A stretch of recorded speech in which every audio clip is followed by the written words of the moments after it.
Shem Hashem Lasem Natzliach, Mechila du retard, Dafa Inzaïn Amoudbet en haut de la page. Donc on avait vu dans la Mishnah que la Mishnah nous a cité les deux cas, les deux avérotes pour lesquels la condamnation elle est décapitation. Oui. C'est quoi les deux? L'assassin et Irani Dachat. N'est-ce pas, on en a deux, il n'y a pas plus que ça. C'est facile. Voilà, Saïf, exactement. Donc Elouen Aneragim, en général quand on parle de Erek, c'est voilà, c'est avec avec l'épée. Rotzer et Irani Dachat. Maintenant, dans le Rotzer, on est rentré dans la mission, nous a précisé que le Rotzer, il y a différentes manières de tuer pour lesquelles on sera condamnable, des manières où il ne sera pas condamnable parce que ça pourrait être indirect. Comme par exemple celui qui a jeté son ami à l'eau et ensuite il était en mesure de sortir et il n'a pas réussi ensuite à sortir en deuxième temps, eh bien, il sera dispensé. Par contre, si la personne était déjà, même si elle était déjà dans l'eau et cet assassin-là l'a empêché de sortir de l'eau en lui tenant la tête, eh ben, ça s'appelle un meurtre, même si ce n'est pas lui qui l'a jeté dans l'eau, ça s'appelle un meurtre, il sera condamné. L'Agma nous a parlé aussi de toutes sortes de gramma. Et la règle, en réalité, elle est simple à retenir.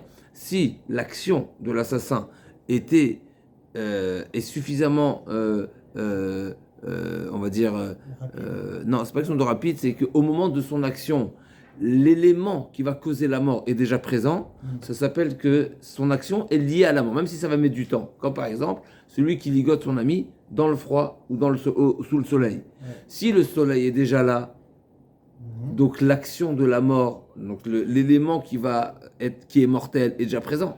Même si ça va mettre des heures à mourir, eh ben il est chayav. Par contre, si il a ligoté une personne à un endroit où il n'y avait pas de soleil, et le soleil va finir par venir, du fait qu'à l'endroit du ligotage, il n'y avait pas le soleil, eh ben il sera dispensé. Donc ça, c'était les règles qu'on a vues hier. Et l'Agmara va poursuivre dans cette idée-là. Donc l'Agmara dit Amarava, Dechafo labor, Vesulam babor.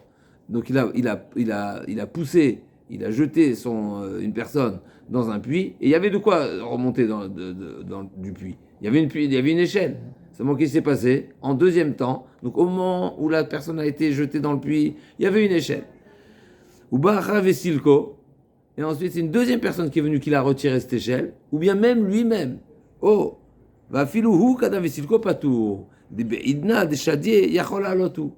Donc le fait de l'avoir jeté dans le puits en soi, c'est pas condamnable puisqu'il y avait un moyen de sortir. Donc même si ensuite si une deuxième personne vient retirer l'échelle, eh bien, on ne peut pas condamner la personne d'avoir retiré l'échelle, qui a retiré l'échelle, parce que d'avoir retiré l'échelle, c'est seulement indirect. C'est l'empêcher, c'est comme celui qui s'est trouvé, qui est dans l'eau, d'accord, je retire la bouée. Donc le fait d'être dans l'eau en soi, c'est pas mortel, parce qu'il y a l'échelle. Maintenant, de retirer l'échelle, c'est seulement indirect. Et donc l'Agma, elle pousse le bouchon, elle dit, même si c'est lui-même qui a retiré l'échelle, eh ben on va dire la mort a été causée par deux actions. La première n'est pas condamnable parce qu'il y a l'échelle. La deuxième n'est pas condamnable parce que c'est indirect. Et donc la personne ne sera pas condamnable. Donc c'est un grand ridouche ici. Donc une personne qui a poussé dans le puits une autre personne, il y avait une échelle au moment où il a poussé. En deuxième temps, il retire l'échelle, et ben il est dispensé. Des beidna, des chadiers, yacholalotu, parce qu'au moment où il a été jeté dans le puits, eh ben il avait un moyen de sortir. Vamarava, encore une halakha. Zarak bochetz vitris biado. Encore un plus grand chidouche, un chidouche dans le même sens. Mais celui qui... Plus que ça, oui, c'est dans le même ordre d'idée. Amarava, zarak bochetz vitris biado. Donc quelqu'un qui tire sur une personne, il a le gilet pare-balles. D'accord? Donc au moment où il tire, il a le gilet. Donc au moment du tir, le tir n'est pas mortel. Ou ba'acher venatlo, et une autre personne est venue lui a retiré son gilet. Donc l'assassin en question, le tireur en question, il a déjà tiré. Seulement la cible, elle est protégée. Maintenant, il y a quelqu'un qui vient et qui retire la protection de la cible. Pareil, la même chose. L'Agma va pousser, plus encore. Même si c'est lui-même qui vient qui retire la protection de la cible, eh bien il est dispensé. Pourquoi? Parce qu'au moment du tir, le tir n'est pas mortel. Parce qu'il y a une protection. On est bon? Parce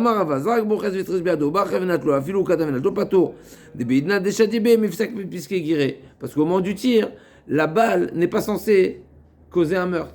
Parce qu'il y a une protection. Mais comment il peut l'enlever et tirer l'enlever? C'est technique. Ouais, admettons que lui, il est en... rapide parce que... Bien sûr, Razak, Nahon. Ça peut être toutes sortes, ça peut être aussi à 2 mètres, n'est-ce pas? Il tire à bout portant, Ouais, et il lui tire son truc, n'est-ce pas? ça peut être ça, ouais. Mais c'est l'idée qu'il faut retenir. C'est L'idée qu'il faut retenir. C'est L'idée ça. est, même si en réalité là, c'est un plus grand chidouche quelque part. Pourquoi? Parce qu'en réalité, le tir en soi, n'est-ce pas? C'est ça ce qui a fini par tuer la personne. Et le tir, c'est son action. Seulement le chidouche, il est. Donc c'est un peu plus que de le jeter dans le puits. Jeter dans le puits, la mort va être indirecte. Pourquoi? Parce que la mort, elle est par le temps. On est d'accord? Là, c'est la balle qui va le tuer. Et là, c'est lui qui tire la balle. Donc c'est son action. Seulement le chidouché, comme on connaît dans Baba Kama, etc., qui a une notion de Kalulochitsav, c'est marqué dans la base de la Gemara, c'est que la flèche ne peut pas atteindre la cible puisqu'il y a une protection. Donc la flèche n'est pas mortelle, même si c'est mon action. Donc si en premier temps j'ai lancé la flèche et la flèche n'était pas censée traverser une certaine distance, pourquoi? Parce qu'il y avait une protection. Moi je retire en deuxième temps l'arrêt, la protection. Eh ben c'est 2 grammas. Pardon. C'est devenu donner la possibilité à la balle ou à la flèche de poursuivre sa trajectoire, c'est indirect. Vamarava, Zarak Bochet, Vesamani Beyado. Encore un exemple. Donc le tireur, il tire et il a tiré, il a visé sa cible. Seulement, la victime en question, elle a de quoi se guérir. Samanim Beyado. Elle a de quoi se faire un bandage. D'accord. Ou Bacher, ou Pizran.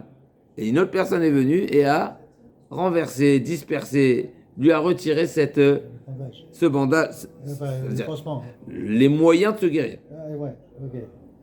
Ou Bacher, un fil ou canal, Pizran, pas tourné. Mais des Shadaba, B, Yachol, les drapeaux. Là, c'est encore un plus grand ridouche. Là, c'est pas que c'est une protection. C'est pas seulement que la flèche ne peut pas atteindre la cible. C'est pas seulement que l'avoir poussé en soi c'est pas mortel, etc. Là c'est plus que ça. Lui il a tiré, la balle l'a touché, la flèche l'a touché. Seulement il a de quoi se guérir.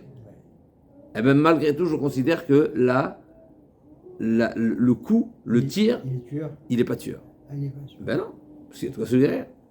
Parce qu'il a de quoi se soigner. Ouais, de quoi se soigner. Va filou kana pisa pato de beidna de shada be yachol itrapotu. Amar Ravashi, il car, Ravashi pousse encore plus.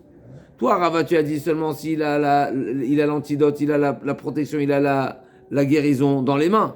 Ben c'est pareil s'il y a la pharmacie, dit Ravashi. À la pharmacie, c'est là aussi. Donc admettons qu'il y a de quoi se guérir. Amar Ravashi, il car fait même bachouk. Amar Ravacha beredava de Ravashi, nizdamlu samanimaou. Amar le, areyatzam bedin zakai. D'accord, donc dès le moment où Ravacha bered Ravashi, il pose plus encore que ça. Donc s'il y a au marché, n'est-ce pas?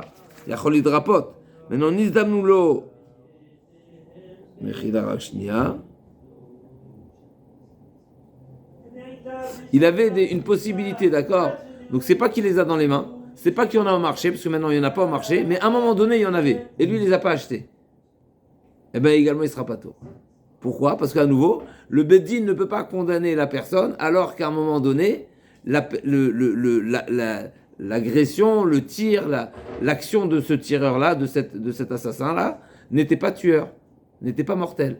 Parce qu'il y avait une solution. Il y avait une solution. Maintenant, c'est lui qui ne s'est pas débrouillé, ben c'est pas suffisant pour considérer l'assassin. Vamarava. Si on parle de ce principe-là, personne. Vamarava. Zarak Tzor Bekotel. Vechazra Lachorea Verga Chaya. Donc, s'il a jeté une pierre et la pierre a fait un rebond, elle est revenue en arrière, et c'est après le rebond qu'elle a tué, il est Chaya. Pourquoi? Mais c'est sa force. On ne dit pas que c'est le mur qui a renvoyé, non. Oui. C'est la force de. Mais le chidouche est dans la suite. Vamarava Tzor Bekotel Vechazra Lachorea Verga Chaya. Vetanatuna Akigon et Loaz Mersarkim Bakadour Sharaou Bemezin et Ragim Beshugé Golin. La Gemara a dit, et on a vu cet enseignement de Rava, il a été retrouvé également dans une braïta, où on voit que, on parle de Mesarkim Bakadour, donc ils avaient l'habitude de jouer avec comme une balle contre le mur, et donc il y avait ce retour. Et donc l'intérêt, on va dire, du tireur, du joueur, c'est que la balle, elle revienne, n'est-ce pas, pour le toucher ou pour qu'il réussisse à l'attraper, etc. Donc ça s'appelle que l'action, elle est préméditée, elle est voulue. Donc s'il a fait volontairement, il a voulu le tuer volontairement, il est marqué ici, Rachi, etc. De quelle manière est-ce que ça veut dire quoi, Mézitraïav, etc. Mais en tous les cas, est-ce qu'il était prévenu, pas été prévenu? Dans le Shogeg, la Gemara va demander c'est quoi tout de suite le Shogeg, mais en tous les cas, de quel cas il s'agit? En tous les cas, la Gemara a dit c'est une preuve à Rava qui vient de nous dire que le rebond de la pierre, eh ben, c'est également l'action de l'homme, et donc il est condamnable. La Gemara demande, donc, au milieu de la page, la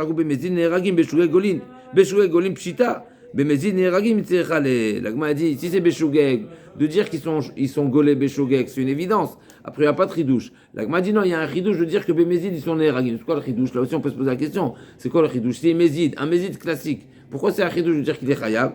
La Gemara dit, Maudetema, Atrat Safeki, Mi et Mar de Adra Kamashman. Finalement, de calculer le retour, d'accord? Donc, quelqu'un qui joue au ricochet, n'est-ce pas?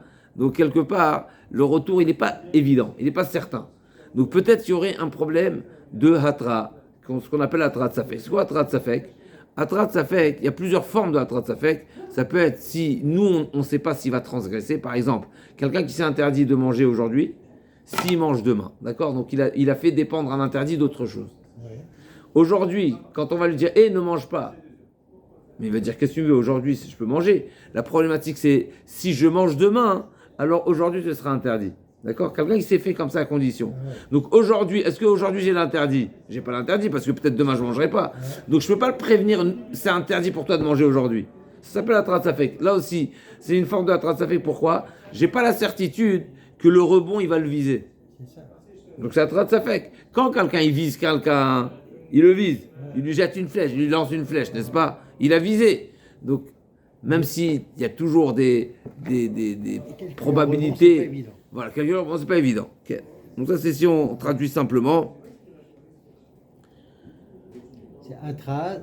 Atrat, Safek. C'est un Safek, parce qu'une Atra, elle est considérée une Atra seulement si le prévenu, on est certain que le prévenu a compris l'enjeu et lui-même, il est convaincu de ce qu'il fait. Maintenant, s'il n'est pas sûr de réussir son coup, mais c'est Atrat Safek.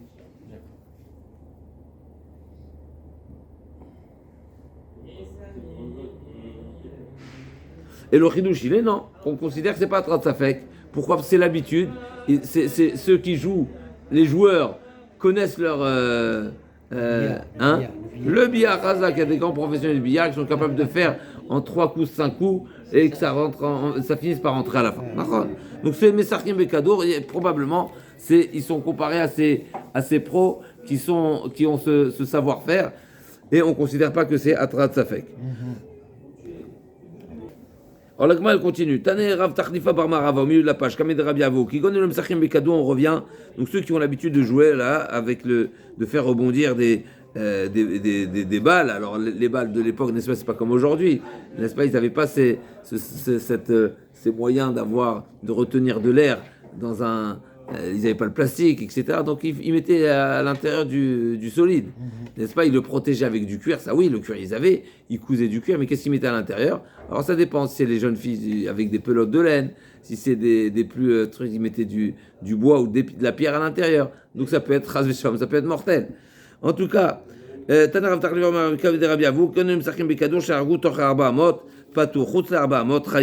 ça dépend où il a été le rebond. Si c'est dans les 4 amot, c'est-à-dire que la victime était proche du mur, et donc on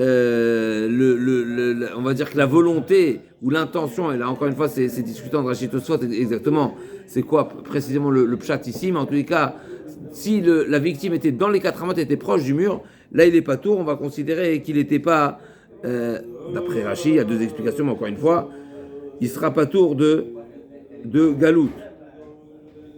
Il y a 2 explications de Rachid, mais en tout cas, première explication, c'est pas tour de galout, c'est-à-dire qu'il est même pas shogeg.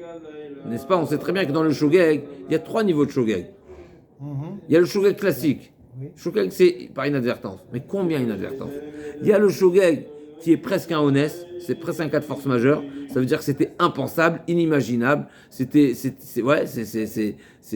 improbable, une situation improbable, n'est-ce pas? Mais il est karov léonès. Comme par exemple celui qui est dans sa propre cour et il coupe une un arbre et il est certain qu'il n'y a personne parce qu'il a donné autorisation à personne à rentrer. Eh ben, il est Karov Léonès. Il y a même une autre explication, mais ou bien il se trouve dans un endroit désert qui n'est pas réservé, qui est interdit au public, par exemple, n'est-ce pas? Pour une raison ou pour une autre. Ou bien, c'est marqué à Sharibo et Drobaya, Ma'ya, Reshut, Afkan, Reshut, n'est-ce pas? Alors ça, c'est Karov Léonès. S'il y a eu un meurtre, il va pas en ville de refuge. Et il y a l'autre Shogeg, c'est une advertence, mais c'est Karov les Mézides. Il est presque fautif. Comme par exemple, on a dit il y a quelques jours, le sonnet. Le sonnet, celui qui a de la haine contre une personne, eh ben on ne le considère pas le shogeg au milieu. Et il y a le shogeg au milieu, d'accord? Et donc là, d'après Rachid, d'après ce pshat-là, si la victime était proche du mur, eh ben il s'appelle même pas shogeg. En tout cas, il ne sera pas chayav de Arémiklat. Et pourtant, celui qui lance la pierre. C'est justement le sujet ici. Si on est en train de me dire qu'il y a une différence de sa position, c'est-à-dire qu'il y a ici la question qui se pose, c'est quelle est la volonté et l'intention du jeteur. Et donc la Gemara demande, je ne comprends pas, c'est quoi? Qu'est-ce que ça change s'il est proche ou pas? C'est la question de la Gemara. La Gemara dit à Marley Ravina. J'ai compris. Il est shogeg dans le sens où il ne vise pas direct, il vise le mur. Et ça c'est sûr. Ouais. Mais la question c'est même plus que ça, le rebond. Tu as l'intention qu'il revienne où? S'il en est 4 mètres, il a plus de chance. Laisse la victime, le lanceur. Il a l'intention de faire quoi? Son jet, c'est pour faire quoi comme retour? Ça va être la question de la Gemara. La Gemara dit, je comprends pas. Si c'était son intention, alors c'est son intention. Si c'est pas son intention, c'est pas son intention, ça dépend pas où il est positionné. La position du joueur, ça dépend pas de sa position. L'enjeu n'est pas la position de la victime. L'enjeu est l'intention du jeteur. Donc ça va être la question de la Gemara. Amalé Ravina le Ravashi réclamé. Idika nechale afilu pour tanami. Mais si c'est son intention, c'est ce qu'il voulait, c'était son but, c'est ce qu'il voulait faire comme rebond. Mais alors ça change pas où il est positionné, même s'il est plus proche. Et sinon, idelo nechale afilu tuvanamilo. Et si c'était pas son intention qui est ce rebond, donc ça, même s'il était plus loin, ça change pas. Donc encore une fois, a priori, la Gemara demande. L'enjeu ici, le paramètre n'est pas dépendant de la victime, mais tout est dépendant du tireur. Parce que nous, on juge le tireur ici. La victime, c'est une victime. Donc, pourquoi la Gemara fait dépendre? Pourquoi la Braïta fait dépendre?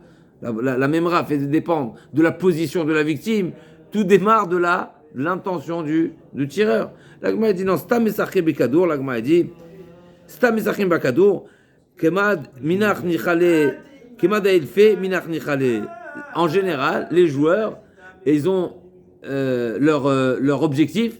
C'est qui est le plus grand retour. Donc son objectif, c'était pas que ça est proche, que ça le vise proche. Au contraire, lui, vu que ça vise un grand retour.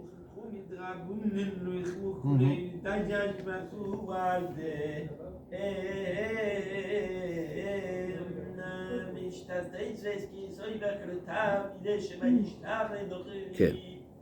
J'y rajoute que comment on appelle ça, les jeteurs, les viseurs, les lanceurs, on va dire, du fait qu'ils ont la volonté que le rebond soit loin, il y a un grand rebond, donc ils se rapprochent du mur.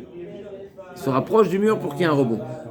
Je ne sais pas pourquoi on a besoin de préciser ça, mais en tous les cas, ce qui est certain, c'est que l'intention est qu'il y ait un grand retour. Ok. Et donc tout dépend, et donc c'est pour ça qu'il n'est pas censé se trouver tout proche du mur. Pas censé se trouver, pardon. Donc l'intention du lanceur n'est pas qu'il y ait un retour proche, au contraire, mais qu'il y ait un retour loin. Donc c'est pas sa cible. La Gemara dit, elle va ramener un cas similaire qu'on retrouve dans Hazaa de Paradouma. Paradouma, il faut une Hazaa. C'est quoi une Hazaa? On asperge à partir du mélange de cette eau-là de Mechatat pour purifier celui qui est impur. Maintenant, il faut le viser également. Là aussi, on parle de viser. S'il avait l'intention d'asperger sur l'un et c'est parti sur l'autre, ou vice-versa, c'est quoi le din? Alors, on mini. Il y a un coup de vent. Ouais, par exemple, Nachon.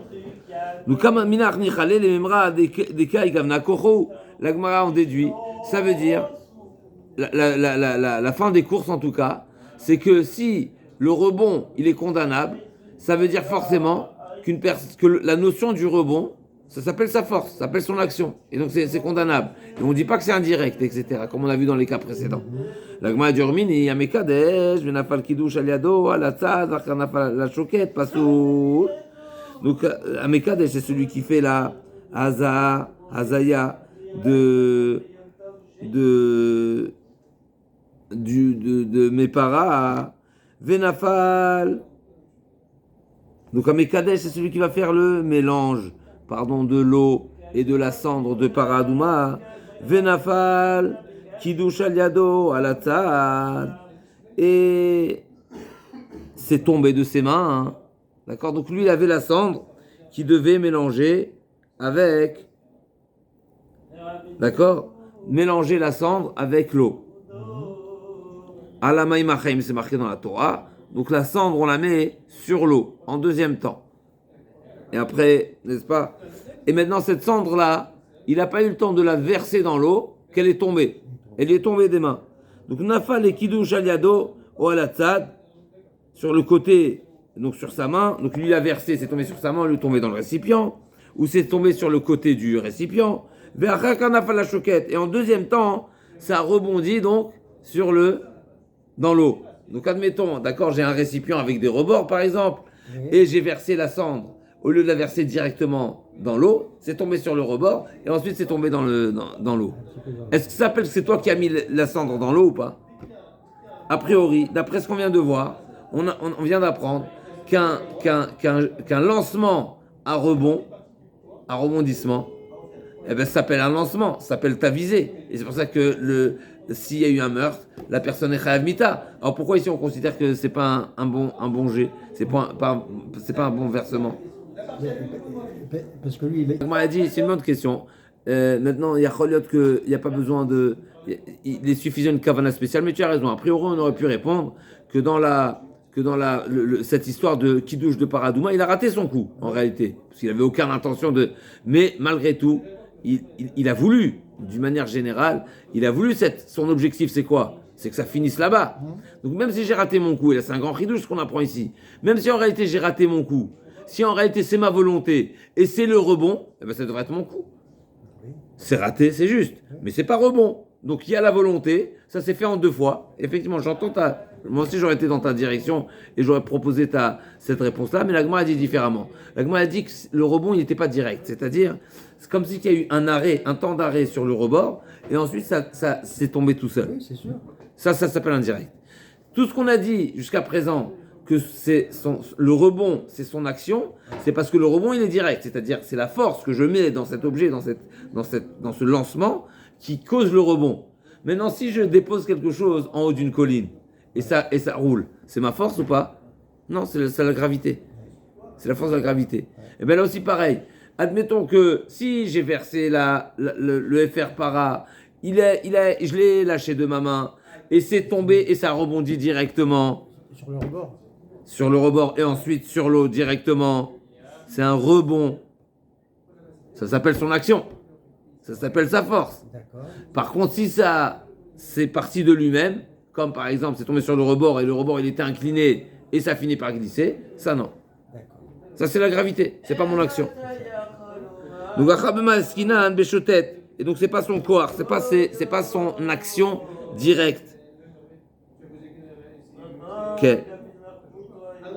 Tashma, machat shayten nituna la cheres, viza alea, ça fait qu'elle a machat hiza, ça fait qu'elle a cheres hiza. Ou mitza alea zaato, pasoul. Donc s'il a fait une aspersion, donc il y a une épingle à purifier. À nouveau, il faut la viser l'épingle. Maintenant lui, il a essayé de viser l'épingle, mais il n'a pas réussi. Ça a été sur le récipient, sur le plateau, et ensuite ça a mouillé l'épingle. C'est caché ou pas? Là, elle est cachée ou pas? La Gemara a dit non, pas soul. Mais là aussi, la Gemara a dit C'est un indirect. Chazak. Mais ça dépend. Si c'est un rebond, encore une fois, nous, c'est quoi notre question? Si c'est un rebond, c'est pas indirect. Encore une fois, le joueur de billard, c'est indirect ou c'est direct? C'est direct. C'est direct. Ouais. C'est direct. Si c'est après que l'action de l'homme est arrivée à bout, eh ben il y a eu comme ça a coulé tout seul, comme des fois l'eau elle traîne, ou bien la surface n'était pas totalement plate, et donc ça a glissé, etc. Ça, c'est pas son action, c'est un rebond indirect. Mais si c'est le billard, c'est du direct, n'est-ce pas? Le tennis, c'est du direct. Donc ça fait qu'à la Kheres, Isa Mitza Alea, Azato Pasoul. Donc que ce soit, même Misafek, donc Netuna la Kheres, Machachet Netuna la Kheres, il avait une épingle, une aiguille qui était sur un plateau de Kheres, d'accord, par exemple d'argile. Visa ou Mitza Alea Azato, Mechila, Visa Alea, il a aspergé voulant viser l'aiguille.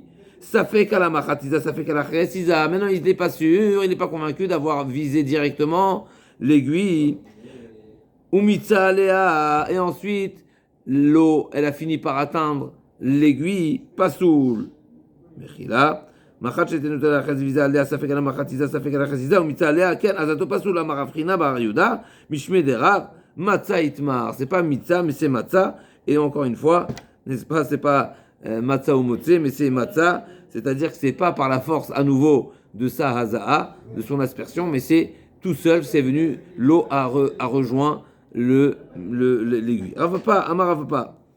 Hayman, des katfe le chavre, ve'ashkil ale bitka demaya, giredideu, ou mechayev. Donc celui qui a ligoté, n'est-ce pas, son ami, et ensuite il a dérouté le courant d'eau. Donc admettons qu'il y a, n'est-ce pas, il y avait l'eau dans la rigole, n'est-ce pas, pour nettoyer les trottoirs. Et lui, il a fait dévier la rigole de manière à ce qu'elle vienne vers lui. Donc là, il y avait déjà de l'eau courante. Mais lui, il a redirigé le courant de l'eau. Et il a fini par le noyer, cette personne. Est-ce que ça s'appelle, est-ce que c'est un assassinat condamnable ou pas? Donc encore une fois, c'est quoi l'histoire? En premier temps, il a ligoté la personne. En deuxième temps, il y avait déjà de l'eau courante, mais lui, il a redirigé l'eau vers la personne. Là, il dit, il est chayav, c'est évident qu'il est chayav. Mais malgré tout, un émilé, Bekouar Rishon, le Kouar Sheni, Grama Be'almaou. Là qu'il y avait le courant, et si c'est en direct, si ça c'est venu, le courant d'eau vient directement sur la personne, alors là, effectivement, ça s'appelle Kouar Rishon, alors ça s'appellera qui sera chayav. Mais sinon, si ils ont seulement l'eau s'est fait son propre chemin. C'est vrai qu'il y a eu un début de désorientation, il y a une nouvelle orientation et donc l'eau a changé de chemin. Mais ensuite, le chemin que l'eau s'est fait, c'est son propre chemin ou c'est la direction directe du réorienteur. Et ben si c'est la direction directe du réorienteur, il sera chayav, c'est un meurtre. L'amarafapa, zrak tror les malav tzadin varga chayav. Quelqu'un qui jette un objet vers le haut, on sait très bien que par l'attraction, il va finir par redescendre. Maintenant, ça dépend. Celui qui a lancé l'objet vraiment tout droit, et il redescend une fois qu'il a plus de force de s'éloigner de la terre, eh ben, il finira par redescendre naturellement. Donc, c'est pas l'action de l'homme. Par contre, si je le lance en biais, je lance en diagonale, eh ben, je considère que l'action du lanceur se poursuit jusqu'à ce qu'elle arrive au sol, parce qu'elle n'a pas été stoppée, on va dire, même si elle ralentit à un moment donné, elle va finir par descendre par le corps Moravo, si on veut, par l'attraction terrestre, et bien malgré tout, il y a la force qui a été émise dans ce projectile au départ, il n'a pas été totalement stoppé, donc c'est toujours l'action du lanceur, et donc il sera chayav. Donc Zarak Tor les Malaval Khalizadin Varga chayav. Moi, dit,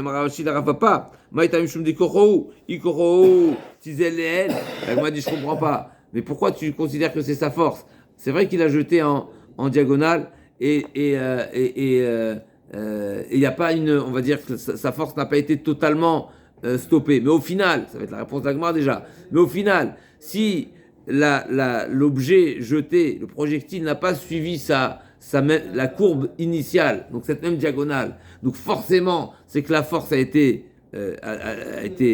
diminué. Sans parler de je lance quelque chose, n'est-ce pas? À un moment donné, ça va finir par descendre. Pourquoi ça finit par descendre? L'Agma, elle comprend a priori parce qu'il n'y a plus de force dans mon jet. Et donc ça finit par descendre. Et donc je devrais être pas tour, c'est pas moi. C'est l'attraction terrestre qui le faire descendre. Parce que l'Agma a dit, si je jette un objet en diagonale et qui descend dans la diagonale opposée, je suis chayav. Je considère que tout est mon action. La gamin dit, mais si c'est ma force, mais il aurait dû continuer à monter, quand c'est qui redescend. Donc la descente, c'est pas moi. La descente, c'est l'attraction terrestre. La gamin dit, effectivement, c'est vrai que c'est l'attraction terrestre, mais on ne peut pas considérer que sa force, elle est totalement stoppée.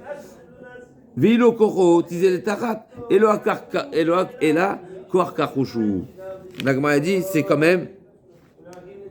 La Gemara dit, je comprends pas. D'après toi, tu as raison. Si c'était la force de l'homme était toujours là, il aurait dû continuer à progresser et aller dans la même direction vers le haut. Mais s'il n'y avait plus du tout la force, eh bien, il aurait dû tomber tout droit. N'est-ce pas comme quand on lance quelque chose qui n'est pas lourd.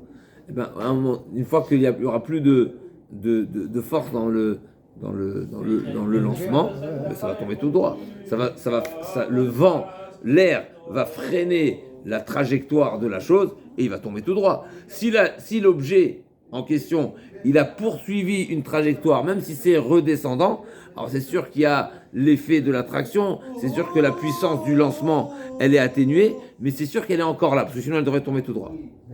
Et donc on considère que c'est son action et donc il sera chayav. Tanoura banane. C'est logique parce que comment on peut faire l'équation autrement, moitié moi et moitié attraction? On n'a pas parlé de moitié. Ouais. C'est un autre sujet. Oui, c'est relativement un autre sujet parce que on va parler d'un cas où l'assassin ne sera peut-être pas condamnable, mais pas parce qu'il a manqué l'action de l'assassin, mais c'est qu'il n'était pas tout seul. Jusqu'à présent, on a parlé d'un gramma, donc c'est indirect. Ça veut dire qu'il manquait l'action de l'assassin, n'était pas condamnable parce que c'est pas une action directe. Là, c'est pas exactement la même chose. Là, son action, elle est action, seulement il a été aidé par quelqu'un d'autre. Et là aussi, on va voir de quoi il s'agit. Est-ce que son action a été capable de le tuer tout seul ou pas? On y arrive. Tellement Rabbanan, écoute, Asara ben Adam, 10 personnes qui ont frappé une personne, Bassar Maklot ou Met, Ben Batachad Ben Zachar, Zepturim. Donc ils sont même s'ils l'ont frappé en différé, n'est-ce pas, chacun à son tour, ou que ce soit en simultané, eh bien il sera pas tour. Alors il y a un chidouche bien sûr dans le simultané, dans le baiser à Kharzé, mais dans tous les cas d'après Tanakama il n'est pas tour. Rabbi Yehuda Omer, baiser à Kharzé à Chon Chayav, mipne shekirev mitato. Si chacun a frappé d'après Rabbi Yehuda, c'est le dernier qui a frappé qui sera Chayav. Pourquoi? Mais c'est lui qui l'a achevé. Ça veut dire, c'est vrai qu'il était déjà 99% mort, mais qu'est-ce qu'il a achevé? C'est le dernier, c'est le dernier qui est Chayav. Amar Rabbi Yochanan, la source de cette marloquette entre Tanakama et Rabbi Yehuda, la source c'est du même pasouk. C'est quoi le pasouk? C'est marqué dans la Torah. Ish ki kol nefesh adam. Un homme qui tuera kol nefesh adam, toute âme. Ça veut dire quoi, toute âme? Est-ce que ça veut dire l'âme entière? Ouais. Ou non? C'est même un petit peu. C'est tout ce qu'il y a. C'est pas toute l'âme, c'est tout ce qu'il y a de l'âme. Machloket dans la Gemara. Ikua sarabine adam basar maklot umet. Ben batachat ben mezachar ze pturim. Rabbi Yehuda Omer bezachar ze achon chayav. Tishkerim tato amar Rabbi Yochanan. Ushtem mikre echad darshu. Ils sont en discussion sur un passage qui dit quoi? Veish ki yake kol nefesh adam. Un homme qui tue tout l'être vivant. Rabbanan savre kol nefesh adika kol nefesh. Pour pouvoir le tuer, pour pouvoir tuer l'assassin, c'est seulement si l'assassin a tué et a retiré la totalité de la vitalité de la personne. Kol nefesh, il était avec toute sa vie, toutes ses capacités vitales. Et Rabbi Yehuda ben Tera savar, kol nefesh, kol neu nefesh, ce qu'il a comme vitalité. Et s'il lui reste 10%, eh ben c'est les 10%. Et donc l'assassin, le dernier, il lui a retiré le restant de sa partie vitale. On est bon? Très bien, ouais. Maintenant, la Gemara, elle va continuer. Je suis. Maintenant, on va continuer. Ouais. Celui qui aurait achevé une personne malade, est-ce que c'est la même chose? Est-ce que c'est seulement dans le cas où la personne lui reste 10% de capacité de vie parce qu'il a été blessé par des humains, par des assassins? Est-ce que c'est pareil s'il est dans un état malade? Est-ce que on compare le malade par l'action humaine et le malade par le bon Dieu? Gemara. C'est quoi la logique des choses? Moi, je dirais que. Enfin, je sais pas. Vas-y. Je pense. Vas-y. Akol modim begosses mechila.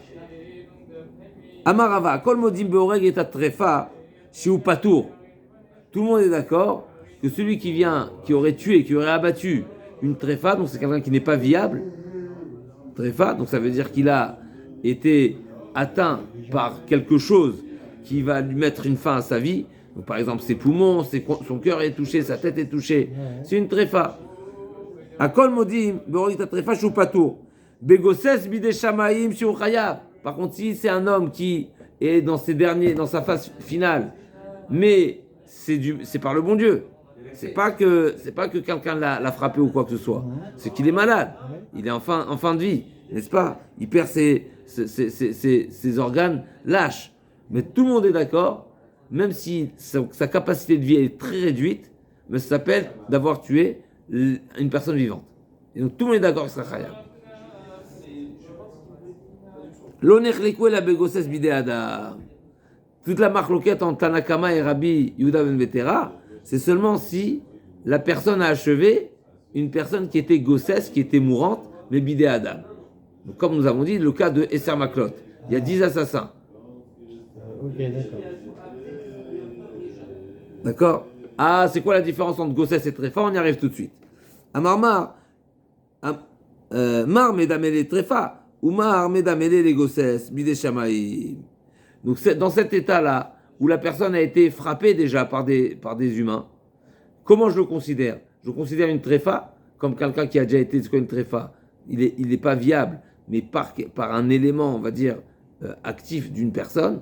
Alors c'est pas toujours, mais en tous les cas, c'est ça la tréfa. Ou bien non, je considère comme gossesse bidé shamaïm. Donc là, on m'a dit, mar medamele les tréfa. Oumar medamele les gossesses, bidé shamaïm. Mande medamele les tréfa, maïtamalum medamele les gossesses. C'est quoi la différence entre le gossesse? Donc un gossesse, quelqu'un qui est mourant, encore une fois, naturellement. Bidé shamaïm, une tréfa, c'est quelqu'un qui a pris un coup. L'agma a dit, c'est quoi la différence? Qu'est-ce que tu dis, Michel? C'est quoi la différence entre les deux? Un gossesse, il n'a pas forcément un membre touché, blessé. Donc c'est pas visible. Même si le cœur, il lâche, même si le cerveau, il est atteint, mais c'est pas quelque chose de visible. C'est pas quelque chose, donc on le considère, on va dire, l'élément qui va lui retirer la vie n'est pas visible. Donc le coup de la personne, c'est un coup assassin. Parce que c'est la seule chose que je vois. La seule chose que je vois, c'est le coup de la personne. Je vois pas autre chose. Par contre, une tréfa, je vois qu'il est mourant. Donc si c'est perceptible qu'il est mourant, donc je considère que l'assassin n'a pas tué une personne vivante. Il a tué quelqu'un qui va mourir. Par contre, le gossesse, je ne vois pas. Même si je vois qu'il dort, etc. Mais je vois pas, je vois qu'il n'a pas les forces de marcher, mais ça change pas. Je vois pas quelque chose qui témoigne ou qui exprime la fin de vie. Donc l'assassin, il est assassin. D'accord. On est bon? Oui, très bien. Encore une fois, on a 3 cas de figure. À Kolmodim, tout le monde est d'accord, Beorget Tréfa Chopatour. Celui qui viendrait achever une personne qui est déjà tréfa, c'est-à-dire qu'encore une fois, ses organes vitaux sont atteints et on voit qu'ils sont atteints. Tout le monde est d'accord que cette personne-là qu'il achève, c'est pas un assassin. Il ne sera pas condamné à mort. Tout le monde est d'accord également qu'un gossesse bidé shamaïm, si la personne en question, la victime en question, était mourante, mais elle est mourante d'une manière naturelle, il n'y a rien de visible à l'extérieur, eh ben c'est sûr que cette personne qui l'achève, il sera un vrai assassin. La seule question, c'est gossesse bidé adam. C'est une personne qui est mourante, mais pas les hommes. Et donc on voit, d'un côté, il est gossesse seulement, mais d'un côté, il a déjà été frappé, comme à Sarah Maklot. D'un autre côté, on ne voit pas les organes vitaux atteints. D'accord? Donc c'est quelqu'un qui est frappé à mort, il est battu à mort, mais il n'a pas forcément une atteinte intérieure, n'est-ce pas? C'est une atteinte qui est visible extérieurement, pardon. Donc l'agma a dit Mar medamele trefa, mar medamele gossesse bidé shamaim. Man de medamele trefa, maïtamalo medamele gossesse bidé shamaim. Gossesse bidé shamaim, lui, David Bemassé, David Massé. Lui, il a été frappé. Le gossesse bidé shamaim, c'est le bon Dieu qui s'en occupe. Il n'y a pas d'action humaine. Par contre, ici, il y a une action humaine. Man de medamele gossesse bidé shamaim, maïtamalo medamele trefa. Trefa, mechatre simanim. Halo mechatre simanim. Là, une trefa, c'est quand on voit que ses organes vitaux sont atteints. Tane Tanakame de Ravshet. Ve'ish ki ake Kol nefesh adam, c'est marqué dans le passou, comme on a dit tout à l'heure. Ish ki ake kol nefesh adam. Un homme qui a tué, kol nefesh adam, tout l'être vivant. Leavi amaket travers ben que de la mythe, ou ba achavi mito shu chayav. L'agma a dit, ça vient inclure quoi? Comme Rabbi Yehuda ben Tera, a priori. Ça vient inclure celui qui a le premier frappeur, le premier agresseur, qui a frappé, mais qu'il n'y avait pas de quoi le tuer. Donc c'était un coup qui n'était pas mortel. Uba Chavero et le deuxième, il est venu, il a achevé. Qu'il est chayav, l'agma a dit, en boké de la mythe pshita, mais c'est évident. Si la première agression, si le premier coup n'était pas mortel, mais c'est évident que le deuxième a tout fait. Et là, yesh boké de la mythe bachamito shu chayav. Mais c'est on est forcé à dire que la Braïta nous parle du cas où le coup du premier, c'était un coup mortel. Et malgré tout, si il a été achevé par une deuxième personne, eh ben le premier sera dispensé. Pourquoi? Parce que le premier, c'est pas celui qui l'a achevé, c'est le deuxième qui sera chayav. Et si on dit que le deuxième il est chayav, ça suit la position de Rabbi Yehuda ben Tera, qu'on va selon celui qui achève. Amarava oreg et atrefa patour. On passe à un autre sujet complètement ici. On rebondit sur ce qu'on vient de dire, mais on vient de dire que oreg et atrefa, celui qui tue une trefa, donc une personne qui est mourante, ça veut dire que ses parties, ses organes, admettons qu'il a été déjà égorgé, donc on sait qu'il va mourir, on voit qu'il est égorgé. Donc il est pas tour. Donc cet assassin qui l'a chèvré, alors qu'il est déjà il a déjà été égorgé, pas tour. Il est déjà égorgé. Il est déjà égorgé. Donc celui qui l'a chèvré, il est pas tour. Maintenant l'inverse, tréfa chez Harag, si c'est la personne qui était tréfa qui est l'assassin. Donc il est mourant, il a été atteint par balle, je sais pas par balle, mais en tous les cas, ok. Et il arrive à se relever ou à utiliser son arme et et tirer sur une autre personne. Et bien lui aussi il n'est pas tour. Pourquoi? Alors bifne bedin chayav, bifne bedin pas tour. Bifne bedin chayav dirti ou biarta aramikir becha. Si il était dans l'assistance, il y avait un bedin, alors effectivement on pourra le condamner. Pourquoi? Parce que le bedin qui a assisté à un meurtre, il peut le juger directement sans faire appel au témoin. Parce que lui-même, il est témoin et donc il peut faire justice directement. Par contre, si c'est chez l'Ovifne Bedin, on ne peut pas. Pourquoi? Parce que si on a besoin de faire appel à témoin, un témoin n'est témoin seulement s'il peut être à son tour considéré un edzomem. D'accord? Et un edzomem, c'est-à-dire qu'on pourrait le condamner à mort si son témoignage est faux. D'accord? C'est-à-dire qu'il vient dire Immanuel Item. Maintenant, une personne qui a une tréfa qui a tué. Donc lui-même, il est tréfa. Il y a deux témoins qui viennent dire, sachez que Reuven, il était en état de tréfa et il a tué. Et il s'avère que les témoins, c'est des faux témoins. Est-ce qu'on peut les tuer? On ne peut pas les tuer. Pourquoi? Parce que eux, ils ont voulu tuer qui? Une personne qui est déjà mourante. Et eux, les témoins ne sont pas mourants. Chez l'Obifne Bedin Patour, David Edouchete Acholzima, Edouchete Acholzima, Loshma Edou, c'est pas un témoignage, mais là on apprend un grand ridouche que quand le Bedin assiste à des faits, il n'y a pas besoin de témoignage. Et d'ici, on peut rebondir sur une grande sugia qui est dans Rosh Hashanah et dans d'autres endroits où les Bedin, 3 personnes qui ont vu le renouvellement de la lune, eh ben il n'y a pas besoin d'écouter le témoignage du renouvellement de la lune. Pourquoi? Parce qu'eux-mêmes ils sont Bedin, eux-mêmes ils sont témoins eux-mêmes. Et c'est quoi la règle? Comment je peux être moi-même, je peux être jugé parti? Comment je peux être à la fois témoin et à la fois jugé?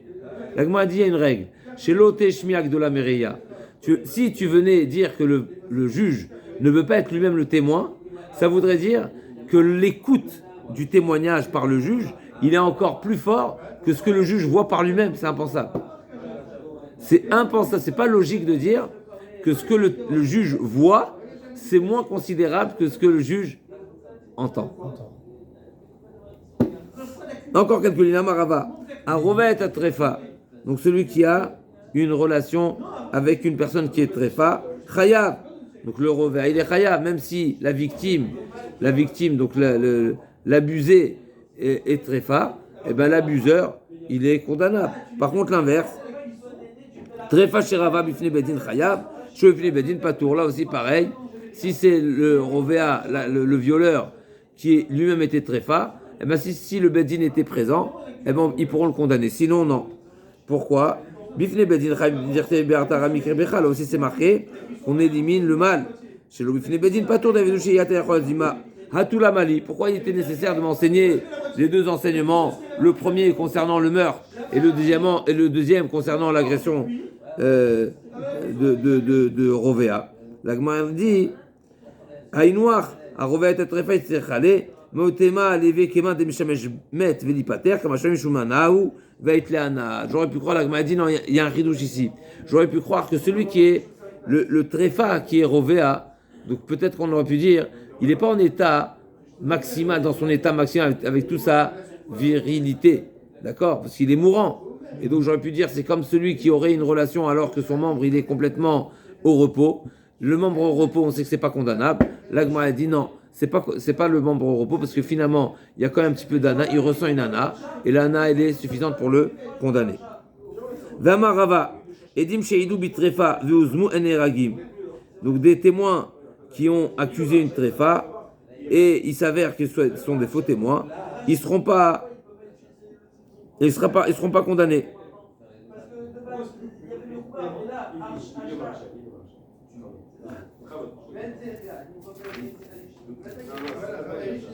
Donc premier cas de figure, les témoins qui ont accusé une personne qui était tréfa, donc une mourante. Veuzmu, il s'avère qu'ils sont zomémin, eneragim. Par contre, aider tréfa chez Uzmu, si eux-mêmes ils sont tréfa, neragim, ils pourraient être condamnés. Même s'ils sont tréfa, ils peuvent être condamnés. L'Agma dit non, Ravashi Amar, afilou aider tréfa chez Uzmu, neragim, les filles chez Enan Bezomémin.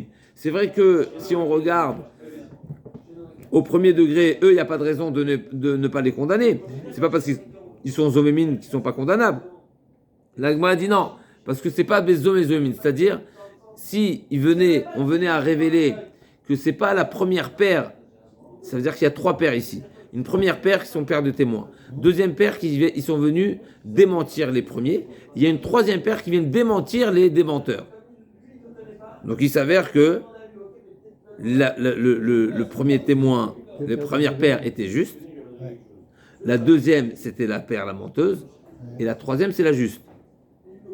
Maintenant, si la paire intermédiaire, la première paire, pardon, donc tréfa, la première paire maintenant, c'était eux-mêmes, ils étaient tréfa. Donc normalement, on pourrait les condamner. Il n'y a pas de raison de ne pas pouvoir les condamner.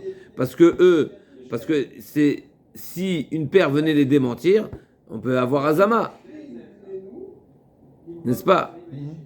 Maintenant, l'Agma a dit non. Pourquoi? Parce que Enan Bezomémin, c'est-à-dire, s'il s'avère que c'est la paire intermédiaire qui est menteuse, par une troisième paire, c'est-à-dire la troisième paire vient dire non, en réalité, c'est pas les premiers qui étaient avec les deuxièmes, mais c'est les deuxièmes qui étaient avec nous. Ils étaient aux États-Unis. Les premiers, ils n'étaient pas avec nous aux États-Unis. C'est la deuxième paire qui est avec nous aux États-Unis. Il s'avère maintenant que la première paire, elle est juste. Et donc, c'est la deuxième paire qui voulait condamner à tort la première paire. Mais là, la deuxième paire va dire oui, mais nous, on a voulu condamner des témoins qui eux-mêmes sont déjà mourants. Et donc, vous, la troisième paire, vous ne pourrez pas nous condamner à mort. Parce qu'ils sont mourants. Donc, dans les mots, Ravashi Amar, Philo des Trefachosmen et Ragim, les fichiers Namezomezomine. S'il y a une troisième paire qui venait dire que c'est la deuxième paire qui est menteuse, eh ben on ne pourra pas condamner la deuxième paire. Pourquoi? Parce que la deuxième paire a accusé la première paire qui n'était pas en bonne santé. Et donc on ne pourra pas le faire cacher Zaman. Ce n'est pas équitable. Ve'amarava, short trefa she'arag, chayav. Si le taureau, n'est-ce pas, short trefa she'arag, chayav. Veshor shel adam trefa she'arag patour. Si c'est le taureau lui-même qui est tréfa, qui est mourant, qui a tué, on le tue. Mais si c'est son maître qui est pas en état de santé, eh ben on pourra pas tuer le taureau. Pourquoi? Tu ne peux appliquer la peine de mort au taureau seulement si tu aurais pu l'appliquer sur son maître. Le propriétaire. פטור מהיתמה, מרקה השור יסתכל וגם בעליו יומת. כל אחד יקרנן בה וגם בעליו יומת, קרנן בה השור יסתכל. וכל אחד לא קרנן בה וגם בעליו יומת, לא קרנן בה השור יסתכל. Et comme on a dit tout à l'heure, qu'une personne qui est tréfa, qui a tué, on peut pas le condamner, à part s'il a tué devant le Bedin. Pourquoi? Parce que c'est Edouche Iataya Cholazima. Eh bien pareil, même si c'est le taureau de la personne en tréfa qui a tué, on ne pourra pas lui appliquer la peine de mort. Parce qu'il est déjà dans la mort. Non, parce que c'est Edouche Iataya Cholazima. Non. Ah non. Pas plus fort que ça. Rav Hashem a fait short tréfa nami sharak pato maïtama qui vend des loups béalim à vous tirer short nami pato. Rav Hashem dit, tu sais c'est quoi la comparaison entre le propriétaire et le taureau? Ben, c'est même si le taureau il est tréfa, eh ben tu peux pas le condamner. Pourquoi? Parce que le taureau il est comme le propriétaire lui-même. Et si le propriétaire il était tréfa, Alors le taureau aussi il est présent. eh ben, le taureau aussi il est tréfa, c'est pareil. C'est ça. Shisabo et Akelev, là, on a vu une marloquette dans la Mishnah. On a vu qu'est-ce qui se passe dans le cas où j'ai excité un chien, n'est-ce pas? J'ai enragé un chien et le chien a fini par mordre quelqu'un, il l'a tué. Est-ce que je suis chayav ou pas? C'est quoi la logique? Moi, je n'ai fait seulement l'indirect.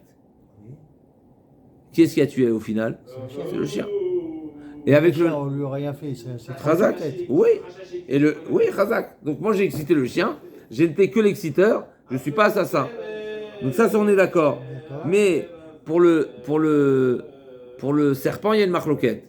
D'après Rabbanan, je ne suis pas tour, d'après Abuda, je suis chayav. Pourquoi? La Gemara va dire parce que le venin, la marloquette est où se trouve le venin?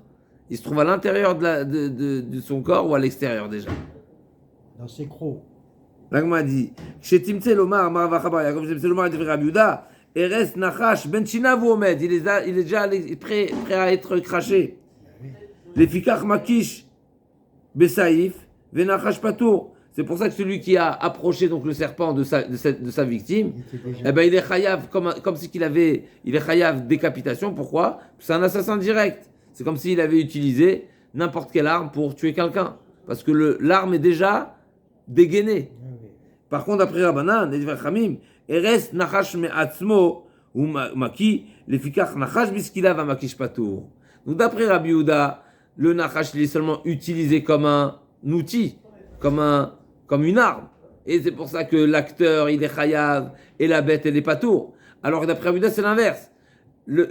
D'après Chachamim, pardon, c'est l'inverse. Du fait que c'est le Nachash qui est Maki Me'atzmo, c'est lui qui sécrète, ou je ne sais pas comment on dit exactement, son venin ou son lard, eh ben, son dard. Non, venin. Venin, ok. Eh ben, c'est pour ça que c'est le serpent, il sera condamnable et pas l'être humain. On se retrouve, Bezrat Hashem, peut-être demain, un Iloïda, si on trouve un petit moment. Et sinon, on avait essayé d'enregistrer. Moi, après le truc, je vais emmener un truc à ma soeur. Bezrat Ilbar.